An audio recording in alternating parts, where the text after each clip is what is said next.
बहुत समय पहले की बात है। एक गांव में भोला नाम का सीधा साधा व्यक्ति रहता था, जिसे कोई भी गांव वाले आसानी से ठग लेते थे। उसके पास एक गाय थी और उसकी सरोज नाम की पत्नी।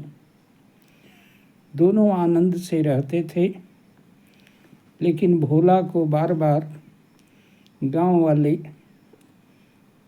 ठगते थे और उसे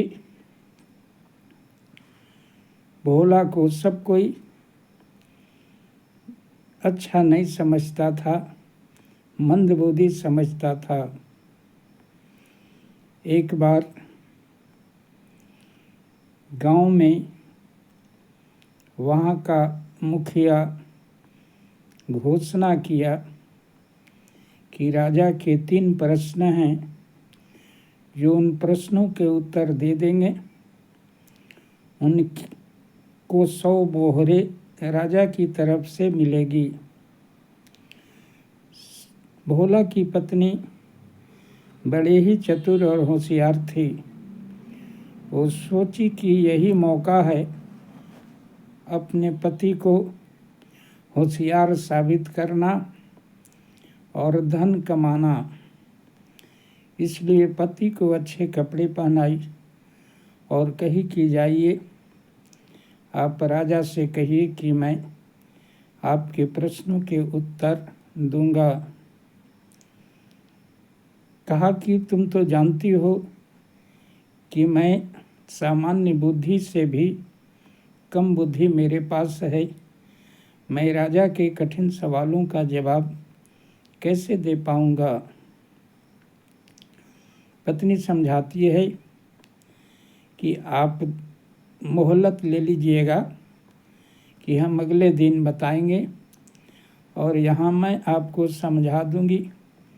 आप जा कर के वही बात राजा को बता देंगे और काम बन जाएगा। भोला सीधा साधा था। वह तैयार हो जाता है और अच्छे कपड़े पहन के दूसरे दिन राजा के पास जाता है और कहता है कि मैं आपके प्रश्नों का उत्तर देने के लिए आया हूँ। आप जो प्रश्न हैं मुझसे पूछिए। राजा ने कहा कि ऐसा कौन चीज़ है जो सुबह में 4 पैर पर, दोपहर में 2 पैर पर और शाम को 3 पैर पर हो जाता है। भोला का दिमाग चकरा गया। बोला कि महाराज, यह बड़ा कठिन सवाल है, इसका जवाब मैं सोच समझ के कल दूंगा। राजा ने मोहलत दे दी और घर आकर के उन प्रश्नों को पत्नी से बताया। पत्नी उसे समझाई कि मनुष्य जब बचपन में होता है तो 4 पैरों माने 2 हाथ से और 2 पैर से घुटुरुन चलता है। वही आदमी जब बड़ा हो जाता है तब 2 पैरों पर चलने लगता है, और वही आदमी जब बूढ़ा हो जाता है तो 2 पैर हुए और एक लाठी का सहारा। उसी को तीसरा पैर कहा गया है, लाठी को ही। तो बुढ़ापा में 3 पैर माने लाठी के सहारे से चलता है। भोला वही बात जा कर के राजा को समझाया। राजा प्रसन्न हो गया। राजा दूसरा प्रश्न पूछता है कि ऐसा कौन चीज़ है जब बड़ा होता है तो वह छोटा होने लगता है। भोला कहा कि यह भी कठिन प्रश्न है, इसका जवाब भी मैं कल दे पाऊंगा। और घर आकर के पत्नी से दूसरा सवाल बताता है।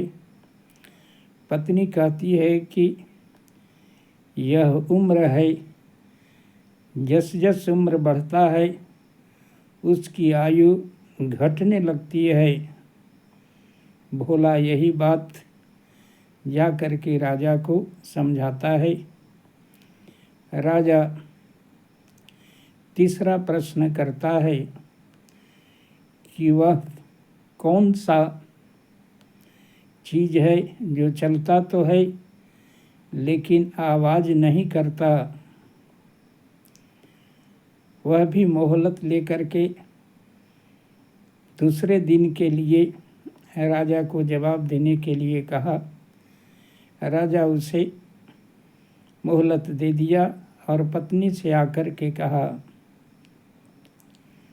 पत्नी बोली, वह कलम है, चलता तो है लेकिन आवाज़ नहीं करता, लेकिन उसकी आवाज़ शब्दों के माध्यम से बहुत गहरा होता है। और वही तीनों प्रश्नों को जवाब दे करके मंद बुद्धि से छुटकारा मिल गई और 100 मोहरे प्राप्त हुआ। और गांव में भोला को अब सभी लोग समझदार समझने लगे।